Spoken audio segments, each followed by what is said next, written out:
नमस्कार शेतकरी मित्रांनो, 50,000 रुपये प्रोत्साहनपर अनुदान कधीपासून जमा होणार हे व्यवस्थित समजून घेऊया. 2 जून 2026 रोजी जारी करण्यात आलेल्या शासन निर्णयानुसार नुसार 2 लाख रुपयांपर्यंतची कर्जमाफी जाहीर करण्यात आली आहे.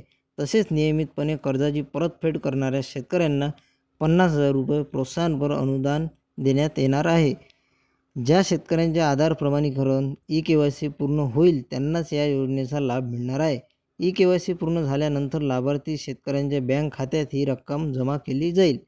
सध्या बँकांकडून किंवा CSC सेंटरमार्फत कोणतीही प्रक्रिया सुरू करण्यात आलेली नाही.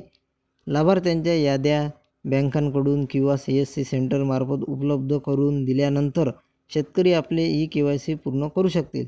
ई-KYC पूर्ण झाल्यानंतर लाभार्थ्यांच्या खात्यांमध्ये 48 ते 72 तासांच्या आत ही रक्कम जमा केली जाईल. हा शेतकरी मित्रांसाठी आणि शेतकऱ्यांसाठी दिलासादायक अपडेट आहे. या संदर्भात आणखी काही महत्त्वाचे अपडेट आल्यानंतर ते सर्वप्रथम आपल्या चॅनलवर देण्यात येतील. ही माहिती जास्तीत जास्त लाभार्थ्यांपर्यंत नक्की शेअर करा. अशाच महत्त्वाच्या माहितीसाठी व्हिडिओला लाईक, शेअर आणि चॅनलला सबस्क्राईब करा. धन्यवाद.